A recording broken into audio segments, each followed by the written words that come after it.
My next guest is the unconventional economist, Leith Van Onselen from Macro Business. Welcome, Leith. G'day, David. Thanks for having me on again. A great pleasure. You had a headline saying Australians reject Albo's immigration tsunami. I noticed on your website. What is that all about? Yeah, so basically the Australian Population Research Institute released, they do an annual study of, people's views in immigration. And what it showed is that, Australians' views against immigration have firmed, they've strengthened. And basically, nearly half of Australians now believe that immigration should be drastically reduced. So absolutely slashed. And not many Australians actually think it should be increased. And also nearly 3/4 of Australians believe that Australia's population is big enough already. So it's basically just another one of these things where by the government's attitudes towards immigration and population growth, etc., are out of step with Australians. Australians want lower immigration than we've had, and for good reason. Whereas the political class, whether that's the politicians and big business and also the Australian Treasury, keep pushing for higher levels of immigration. So it's just another one of those cases where they are out of step with what the wishes of the Australian people. And the Treasury wants higher immigration just for mathematical purity in relation to the GDP, I suppose. Yeah, there's sort of two reasons why the Australian Treasury loves this Big Australia immigration policy. So the first one, obviously, is that it juices headline GDP growth. So basically, when the population grows by 2.5%, as it did in the year to September, which is, the highest growth since 1952 in percentage terms, it means that basically the economy the economy has a 2.5% head start already. So if you grow the population by 2.5%, you can obviously increase GDP by a similar measure because more people in inputs means more outputs in spending and all that sort of thing. So it's a way to basically, gloss over the fact that we've been in a per capita recession. And the Australian Treasury also loves big migration because the federal government collects about 80% of the nation's tax revenue. So what this means is that if you run a big migration policy, you collect a whole bunch more personal income taxes because, obviously you have more migrants coming into work. The federal government gets to capture that because it collects all the personal income taxes. And then it gets a second dose through bracket creep because of inflation.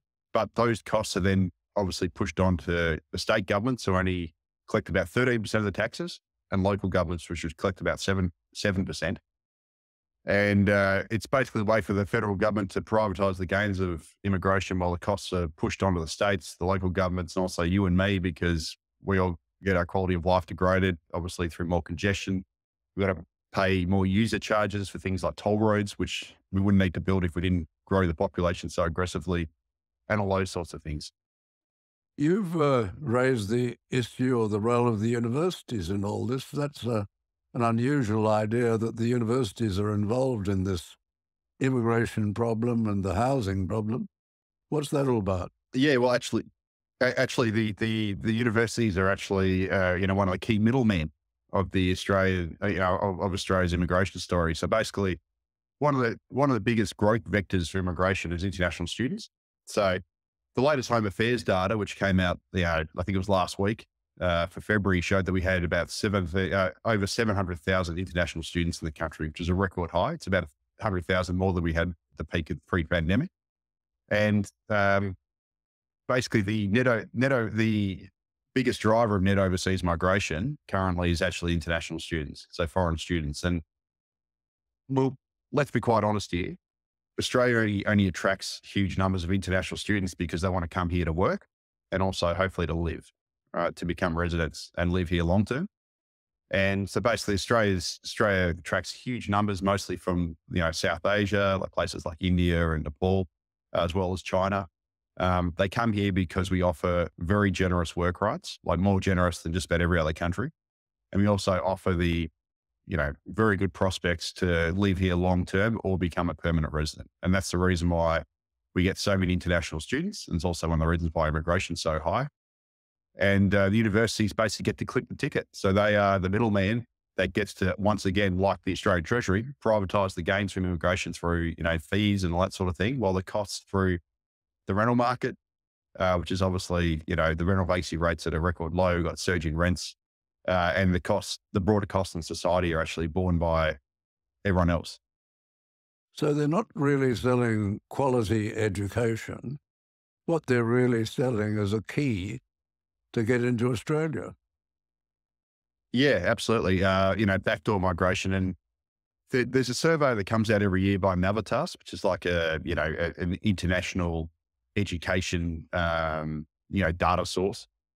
And they showed that particularly for students from Africa and South Asia, so that's India, Nepal, etc., their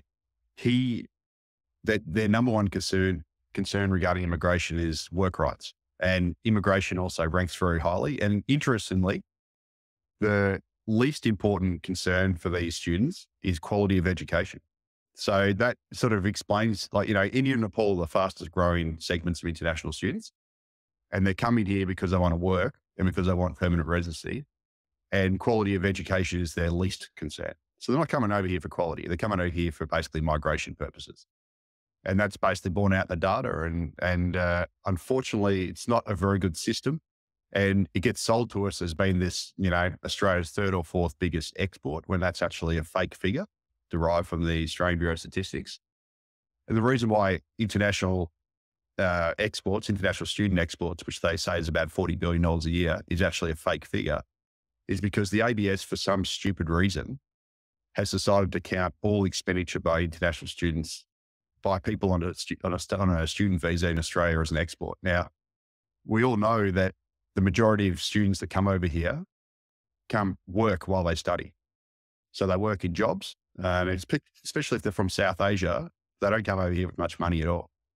And they come over here with, not very much money, enroll in courses, often they're bogus courses.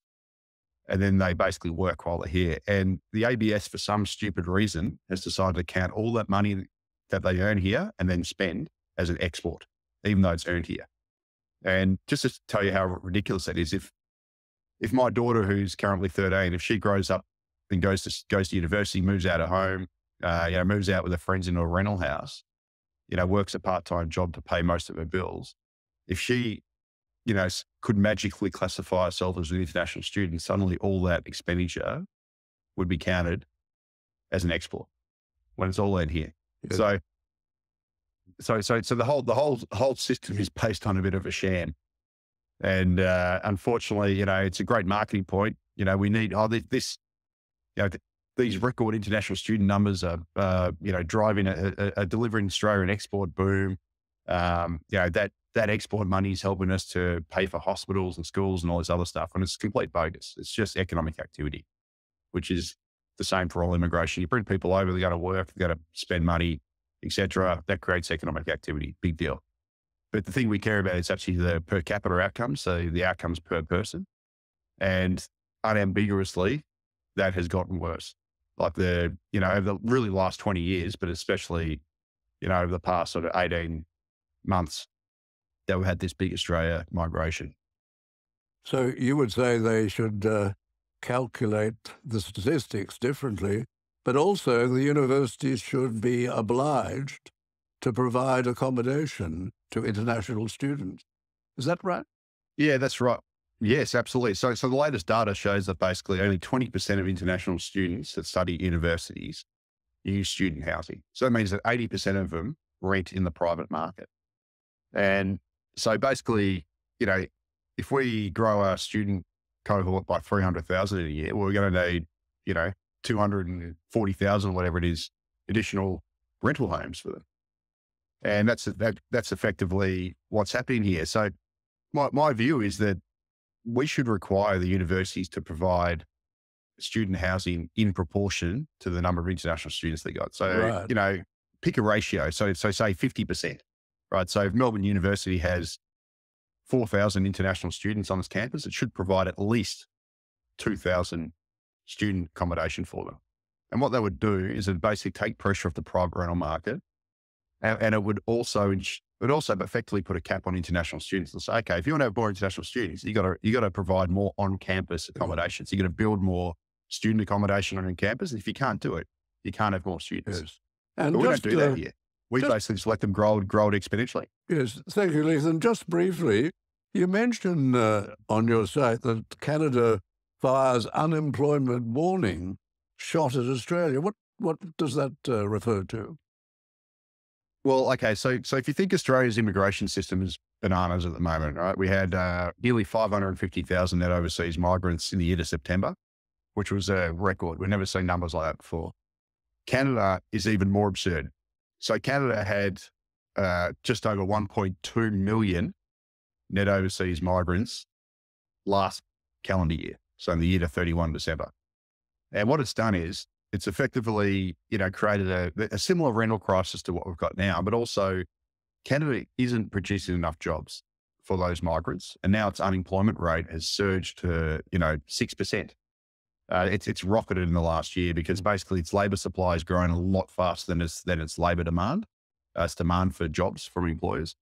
And there's been a lot of reports recently on, lots of videos on TikTok, on YouTube, et cetera, showing these massive lines of mostly foreign students in Canada lining up for menial jobs, like to work in a bottle shop. There'll be a line of hundreds of students line up to try and get one of those jobs. And basically it's sort of a bit of a warning shot. So Canada's similar to Australia in that their overall economy is growing still. So they've still got GDP growth, but per capita, they're all going backwards quite quickly. That's similar to what we've got here because they're running their population growth's, like 3.2%. It's higher than ours. Ours are 2.5%. And so the overall economy is growing, but everyone's sliced the pie shrinking. Their unemployment rate's rising, and they've got an absolutely disastrous rental crisis because they're growing the population so much faster than they can build houses. And it's basically just a worse version of what we're happening in Australia. and it's sort of an omen for Australia of what will happen to us if we keep going down this road. Once again, Leith, you really bring to us common sense, and it's very good to have an economist giving us common sense.